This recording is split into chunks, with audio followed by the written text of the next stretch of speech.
Hi everyone, so today we're at chapter 4. At this point you should have watched the videos of chapters 1, 2, and 3 and taken the chapters 1 and 2 quiz and the chapter 3 quiz. So before watching this video, make sure you finish all of that and do everything that was supposed to be written down in your reader's notebook. But definitely make sure you take those quizzes because those you're getting scored on. So we just finished chapter 3, and there was the big chase with Wilbur. Um, Wilbur Wilbur got out from the barn and started running all around the land, and all the animals were cheering for him, telling him what to do. Everyone was chasing after Wilbur, and Wilbur decided he wanted to go back in the barn because if that was freedom, he didn't want it because he was just being chased everywhere and being yelled at and didn't know what to do, and he was scared and just wanted to be held by Fern and just felt so everything was crazy. There was a ton of commotion, and he just wanted to be back inside the barn and have Fern take care of him. So that was what we read last chapter, just the big escape that Wilbur had outside the barn. And now we're going to read chapter 4. It's called Loneliness, and we're just going to get started. Okay. The next day was rainy and dark.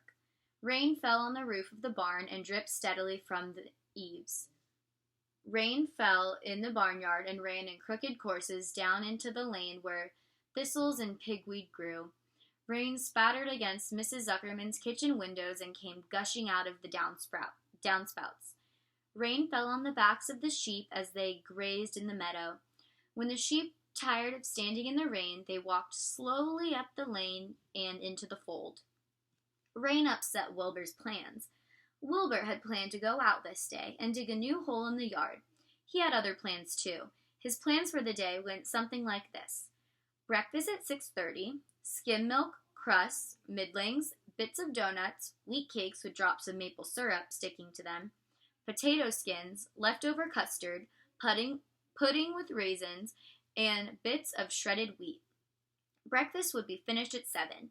From 7 to 8, Wilbur planned to have a talk with Templeton, the rat that lived under his trough. Talking with Templeton was not the most interesting occupation in the world, but it was better than nothing. From 8 to 9, Wilbur planned to take a nap outdoors in the sun. From 9 to 11, he planned to dig a hole or trench and possibly find something good to eat buried in the dirt. From 11 to 12, he planned to stand still and watch flies on the boards, watch bees in the clover, and watch swallows in the air. 12 o'clock, lunchtime.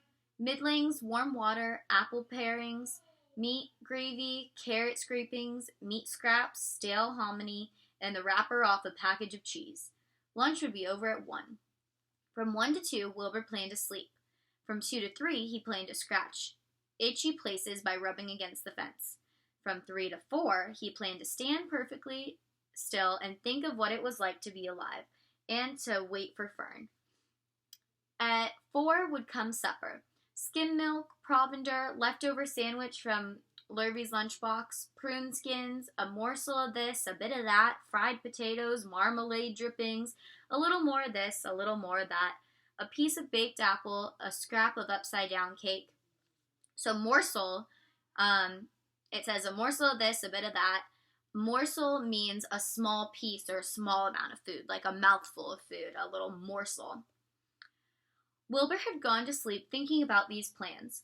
He awoke at 6 and saw the rain, and it seemed as though he couldn't bear it.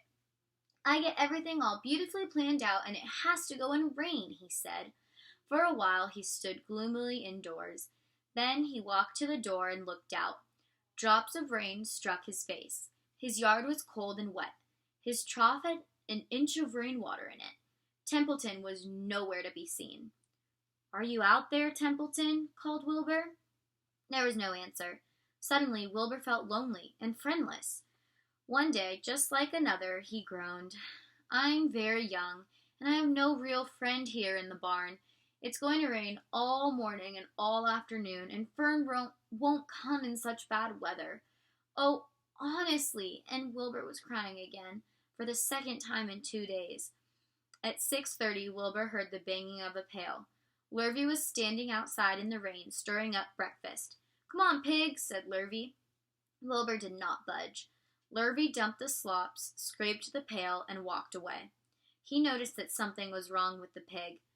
Wilbur didn't want food. He wanted love. He wanted a friend, someone who would play with him. He mentioned this to the goose, who was sitting quietly in a corner of the sheepfold. "Will you come over and play with me?" he asked. "Sorry, Sonny, sorry," said the goose. "I'm sitting on my eggs. 8 of them. Gotta keep 'em toasty warm. I have to stay right here. I'm no flibberty gibbet. I do not play when there are eggs to hatch. I'm expecting goslings." "Well, I don't think you were expecting woodpeckers," said Wilbur bitterly. Wilbur next tried one of the lambs. "Will you please play with me?" he asked. "Certainly not," said the lamb. "In the first place, I cannot get into your pen, as I am not old enough to jump over the fence. In the second place, I am not interested in pigs. Pigs mean less than nothing to me." "What do you mean, less than nothing?" replied Wilbur. "I do not think there is any such thing as less than nothing. Nothing is absolutely the limit of nothingness. It's the lowest you can go. It's the end of the line. How can something be less than nothing? If there were something that was less than nothing, then nothing would not be nothing. It would be something, even though it's just a very little bit of something. But if nothing is nothing, then nothing has nothing that is less than it is." "Oh, be quiet," said the lamb. "Go play by yourself. I don't play with pigs." Sadly, Wilbur lay down and listened to the rain. Soon he saw the rat climbing down a slanting board that he used as a stairway. "Will you play with me, Templeton?" asked Wilbur. "Play?" said Templeton, twirling his whiskers. "Play? I hardly know the meaning of the word." "Well," said Wilbur, "it means to have fun, to frolic, to run and skip and make merry." "I never do those things if I can avoid them," replied the rat sourly. "I prefer spending my time eating, gnawing, spying, and hiding. I am a glutton, but not a merrymaker." So a glutton means that the rat Templeton eats an excessive amount of food. He's a greedy eater. He's greedy, and it says Templeton likes to spend his time eating, gnawing, spying, and hiding, and he's a glutton, so he eats a ton. And here is the picture on this page.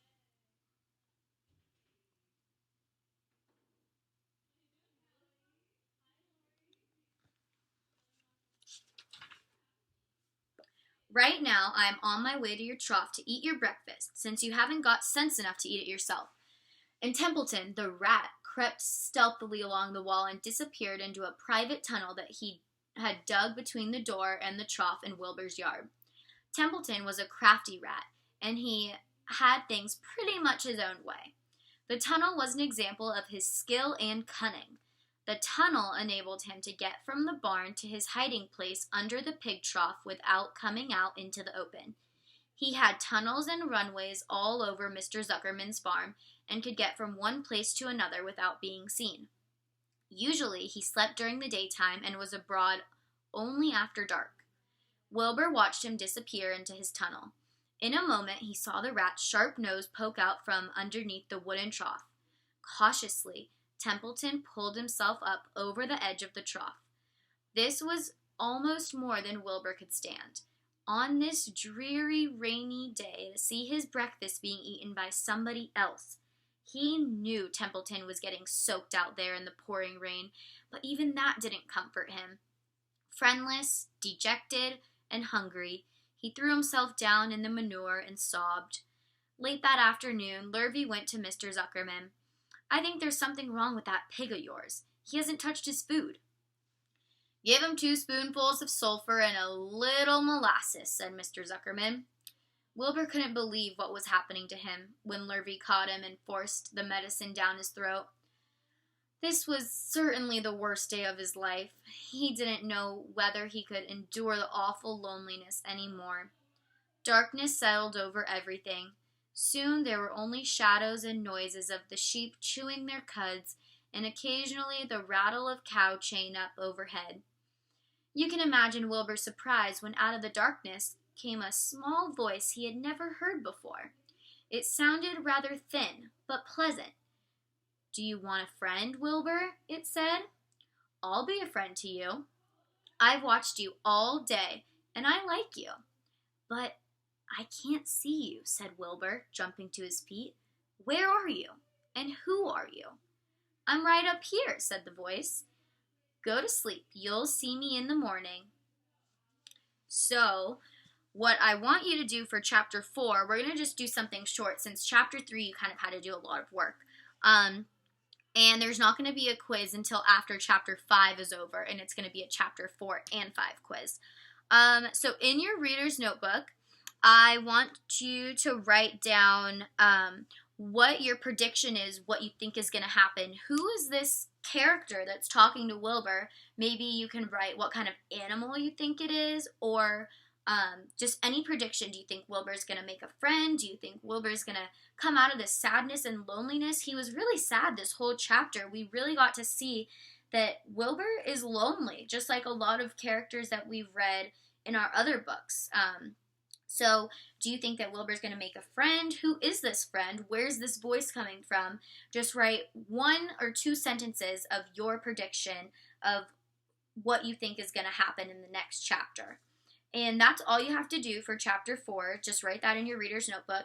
And we'll talk about the chapters over Zoom too. So make sure you're writing in your reader's notebook, because I'm going to ask you guys over Zoom what you wrote in them. So make sure you have something written down so you know the answer. Okay, so we'll continue next time.